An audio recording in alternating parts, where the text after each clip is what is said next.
Bloomberg Audio Studios. Podcasts, radio, news. This is the Bloomberg Surveillance Podcast. I'm Jonathan Ferro, along with Lisa Abramowitz and Anne-Marie Hordern. Join us each day for insight from the best in markets, economics and geopolitics. From our global headquarters in New York City, we are live on Bloomberg Television weekday mornings from 6 to 9 a.m. Eastern. Subscribe to the podcast on Apple, Spotify or anywhere else you listen. And as always, on the Bloomberg Terminal and the Bloomberg Business app. Let's extend the conversation. Eswar Prasad of Cornell writing the following. The president has now declared open war on the U.S. institutional framework, which underpins the dollar's dominance in global finance, as well as other aspects of U.S. financial supremacy. Eswar joins us now for more. Eswar, welcome back to the program, sir. Let's just take your line of thinking. If we have declared open war on U.S. institutions, where are you seeing signs of damage? So if one thinks about what are the key elements of the institutional framework that, as I mentioned, have underpinned the dollar's supremacy and foreign investors' trust, particularly in the U.S. financial system, it includes a system of checks and balances that is institutionalized, the rule of law, and most importantly, an independent central bank. Each of these elements of the U.S. institutional framework, took some dings during the first Trump term, but during the second term, Trump is really taking a hatchet to each of them. None of the checks and balances, either from Congress or to some extent from the judicial system, seem to be working very well. The Fed's independence is really crucial, and I should emphasize that it's operational independence. No Fed central bank can be ultimately free of political influence because, after all, it has to serve the welfare of the people. But in the operational decision making, all evidence seems to suggest that leaving the central bank alone to do its job is the right thing, makes it most effective and credible, and that's what Trump is attacking. The Fed said that they would abide by what the court decides. I read that statement to the president live in the cabinet room when it came out and asked him, would you abide by the courts? And he says, yes, of course he will. So if the court decides that Lisa Cook can stay, is the damage already done? Or do you think that then just bolsters the view in America that we do have independent institutions? Well, at the moment, I think a great deal of damage has already been done because Trump is very clear that he wants to bend every institution in the U.S., including a statutorily independent one like the Federal Reserve, to his will in terms of policy making and the broader elements of policy that need to line up with his desires. And that's not quite, what has helped America maintain its financial supremacy. It's a sense that everybody, including the government, has to play by the rules. We may not like the rules, but whether you're a domestic investor, a foreign investor, or the very government that sets the rules, you have to play by the rules. And that is the element that Trump is attacking. Now, even in a system where you have the rules very clearly laid out, ultimately it is norms that matter, because you cannot really write a rule that covers every eventuality, every circumstance of the world.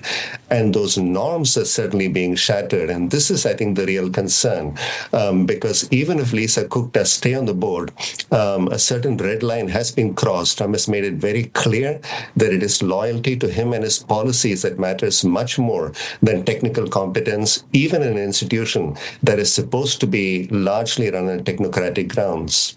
What does happen, though, if, as the DOJ said last week, they're potentially going to investigate this? What happens if Governor Cook is convicted of mortgage fraud? Does she belong there? So this is, a really ugly matter, and it is going to get uglier because we are seeing that these allegations seem to be swelling up without much of the evidence being presented. And of course, once the evidence comes out, things will become a lot clearer what the intentions were, what the motives were. And as your colleague pointed out, the definition of cause is very important here. Trump has argued that Lisa Cook is one of the overseers of the mortgage market, and therefore any malfeasance or even the notion of malfeasance there is enough to be considered cause for firing her. But the question here is whether the real cause should be in terms of her incompetence when it comes to monetary policy issues, or some much deeper issue of malfeasance, which certainly has has not been established yet. But whatever it has certainly put the Fed on notice that every one of its voting members is going to be subject to very careful scrutiny, which perhaps is not by itself a bad thing, but in a potentially very ugly way, being held to standards that certainly deviate from the past. Eswar, I agree that this moment is ugly. I would also suggest, in the same way that you have, it's very difficult to discuss because we are hearing about the allegations, but no formal legal investigation has been opened. At the same time, Governor Cook hasn't exactly denied anything that's been alleged, which makes it equally as complicated. Eswar, I'm trying to understand how different this moment is to a moment we had a number of years ago of a financial disclosures of Federal Reserve officials who later resigned themselves because it became a distraction for the institution. Why do you believe this moment is different? I think Lisa Cook is making a very important stand because without the evidence being clearly revealed, and in the case of the other Fed officials, there were allegations initially, but ultimately they resigned when the evidence did come out. So at this stage, we do not have any clear evidence yet. We have a bunch of allegations by one Trump administration official, and these have largely been intermediated through the platform X. So I think the real issue is whether there will be a process that is allowed to take its course. So rather than firing on the basis of this allegation, if it was a situation where the evidence was clearly laid out so we could all see it, and then the ramifications were teased out, and then the president took action, it would be a very different thing. And of course, the context is very important here. Trump has been attacking the Fed. He's already made comments about Lisa Cook not having, done what he thinks she and other members of the Fed board should have done, which is to cut interest rates quite aggressively. So there seems to be a mix of these allegations plus what he considers malfeasance in terms of not following his policy wishes. So I think that's one of the reasons why Lisa Cook might be making a stand. And of course, we still need to wait and see how the evidence plays out. Stay with us. More Bloomberg surveillance coming up after this.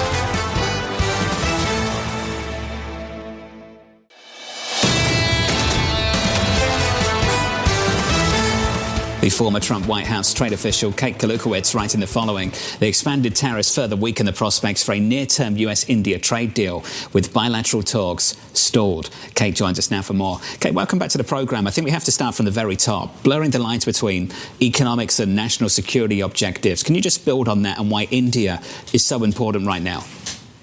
Yeah, the situation with India is at a place I think none of us predicted early in the president's term. You know, they had risen out of the gate really as one of the first countries with which we expected a trade deal. But these national security issues, particularly the ongoing situation with Russia and Ukraine, have really elevated them as a problem in the president's mind. And now we see tariffs reaching the levels of China, almost the highest of any country at present. Okay, as you know, China still buys Russian energy. The Europeans still buy Russian gas. Does consistency matter here? Well, apparently not. The president has made clear, of course, that he'll go after some of these other nations with this new executive order that targets buyers of Russian oil. But it's very clear only one country has received the additional penalties, and that's India. So hard to say that there's consistency here. So where do the talks stand now? We know that they're basically on hold. How quickly could these two trading partners coalesce and get to an agreement? Well, as we've seen with other previously stuck agreements, I mean, I think anything can happen if you get the two leaders together. What we've seen so far, however, is that, India's prime minister, because he has his own domestic political challenges, of course, is somewhat reluctant to get on the phone with President Trump. As you all know, that can be quite uncertain as to what the president can ask when he gets on the phone with you. But I think it could get unstuck if the two men get together and find a pathway forward. That's what we've seen happen with President Trump, and I think it could happen here with India. Is it going to potentially hurt India's chances, given the fact that Prime Minister Modi is set to have a meeting and meet Xi Jinping in the next couple of days? Well, I think that Prime Minister Modi is trying to flex a little bit here and show that he has other options. I'm not sure it will impact President Trump's view of this. I think this still has to be an issue resolved between the United States and India, and it doesn't matter if the Indians bring the Chinese alongside. It is hard to ignore, however, that the highest tariff rates at present really are on countries aligned with China, and that's China, India, and Brazil, a group of nations the president has repeatedly targeted.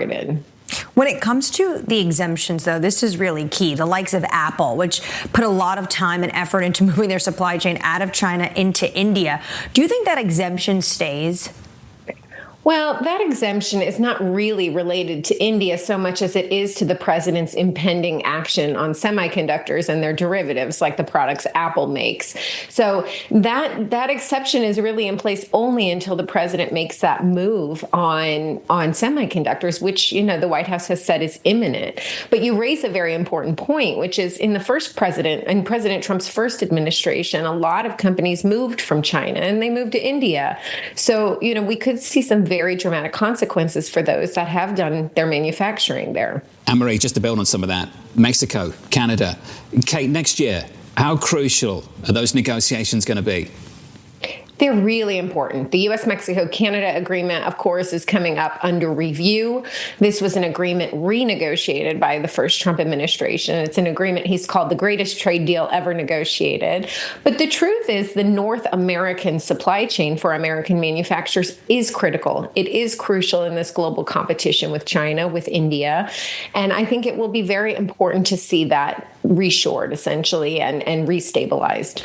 Well, when it comes to the goods that are going between these borders, 90% are USMCA compliant. So they're also getting this exemption when it comes to the tariff rates. What does the Trump administration want to see build upon their USMCA that they themselves struck when it comes to renegotiating that exact trade deal? Well, I think what we've seen in a number of the trade frameworks is what we're going to see in the USMCA negotiations, and that's to get rid of what we consider transshipped goods. And again, this is to ensure that Chinese inputs, Chinese goods are not somehow making their way into the United States through our North American partners. So when the USMCA was renegotiated, we did see tightened rules to ensure that all cars that benefit from USMCA are almost entirely North American content, about 75%. I think the president will push Mexico and Canada for similar commitments on a range of goods to ensure that anything benefiting from this duty-free treatment is actually a product of North America. Okay, we're still trying to figure out if some of these tariffs actually stand up to legal scrutiny. And at the cabinet meeting yesterday, the Treasury Secretary talked about customs revenue of north of $500 billion a year. Are these tariffs and the revenue they're generating now too big to strike down? Well, it's a great question. I think we are nearing that. And certainly the president's rhetoric, the president of his cabinet, really justifying the value of these tariffs and what they're doing for the deficit in the United States indicate that by and large, they are here to stay. We have action after action piling up, which threaten to raise the tariff level. I think it's going to be very challenging in a wholesale fashion to see these tariffs coming down anytime soon. Stay with us. More Bloomberg surveillance coming up after this.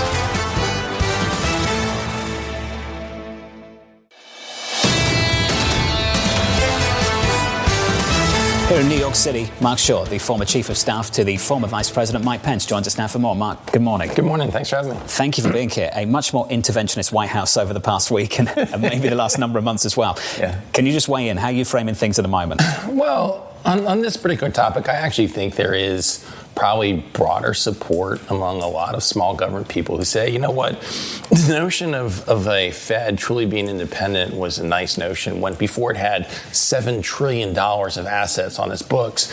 And so you have a lot of unelected people with 14-year terms who have enormous influence over the economy.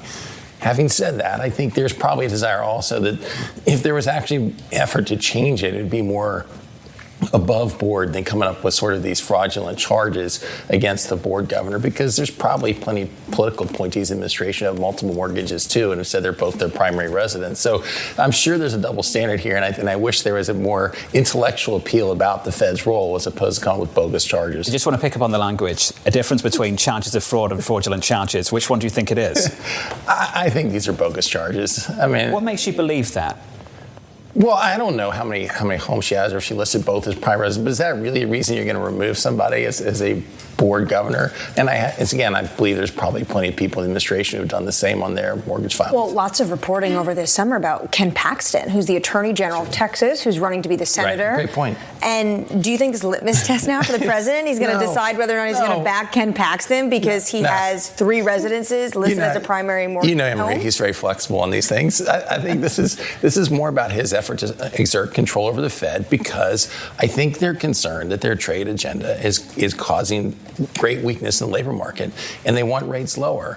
And to be fair, this is what the president has always wanted, is lower rates. Even when he had the option to appoint Jerome Powell in the first administration, there were 3 options between Kevin Warsh, John Taylor, and Jerome Powell. And the president asked, who's going to make rates lower?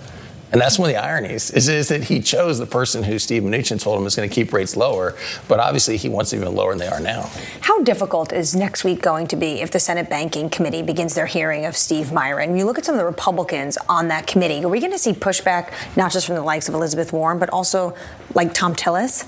We haven't seen it yet, Anne-Marie, so I'm not so confident there's going to be significant pushback on his appointment. I think this is about an effort to exert control and have a majority so he can lower rates faster. But again, I think it's reflective of a concern about where the labor market's going. I remember Stephen Moore nominated for a seat on the Federal Reserve. Yeah. The Senate was Republican at the time, and he didn't make it, and there was pushback. What's the difference between that first term for the president and this second term? Yeah, great question, because I think this is much broader than the Federal Reserve. I think it's about all of his nominations. I think that, you go to his cabinet, and I think it'd be hard to envision that RFK would have gotten confirmed in a previous Republican-controlled Senate. I think this is basically a reflection that Republicans are very worried about the president primarying him. He has shown his ability to engage in primaries and exert that control, and there's just an enormous fear factor, and he's using that with great leverage amongst Senate Republicans. Has the party changed? The party's absolutely changed, John. I mean, I think the party has certainly become far more populist. I think, when you see basically the federal government looking to seize means of production, and the biggest cheerleaders are Elizabeth Warren and Bernie Sanders, and there's not a Republican speaking out about the government taking over 10% of Intel, on the heels of saying, in selling, we have export controls, we don't want to sell these chips to China. Oh, but if you allow us to take 15% of the profits of NVIDIA, it's okay. And on the heels of saying we're going to take golden shares of Nippon Steel, U.S. Steel, it's like this is clearly moving in a direction where the populism and the progressive merge, and there's been total silence among Senate Republicans. And Senate Republicans, with their silence, you say potentially, though, they're interested in revamping the Federal Reserve because they're in favor of small government. Nothing you just listed in terms of taking shares of companies is small government. Emery, that's, I think, one of the shocking parts is that I do believe that the first Trump administration was predominantly small government. It was deregulatory. It reduced taxes. And I feel like the second administration is exerting its influence in all sectors of the economy and looking to exert its muscle. And I think it's a very different agenda. To be more constructive on what they're doing in terms of, say, Intel, there's been a lot of criticism that they're mirroring what China does, or this is state capitalism like Europeans did in the 1960s. What do you actually think Trump is thinking? Is this about building a sovereign wealth fund? What is actually the strategy? I think that he kind of rejected the sovereign wealth fund the other day, but I do think it's concerning that the trajectory there is basically Saudi Arabia, China, Iran, Russia. Those are the ones with sovereign wealth funds. I certainly hope that's not where we're going. I do think it's more, in his mind, simply about leverage and where he can have leverage. But again, the basis of it was 2 weeks before he more or less insinuated the Intel CEO was a Chinese spy, and then basically basically saying, okay, well, we're not so worried about the national security anymore as long as we can have 10%. It's like, what's the justification? And I feel like when you do this, you crowd out private investors. I don't think this would be good for either side. I think you're going to see Intel stock probably decline, because what private investor wants to engage if they feel like the federal government can just come in and take 10% or more? This is the Bloomberg Surveillance Podcast, bringing you the best in markets, economics and geopolitics. You can watch the show live on Bloomberg TV weekday mornings from 6 a.m. to 9 a.m. Eastern. Subscribe to the podcast on Apple, Spotify or anywhere else you listen. And as always, on the Bloomberg Terminal and the Bloomberg Business app.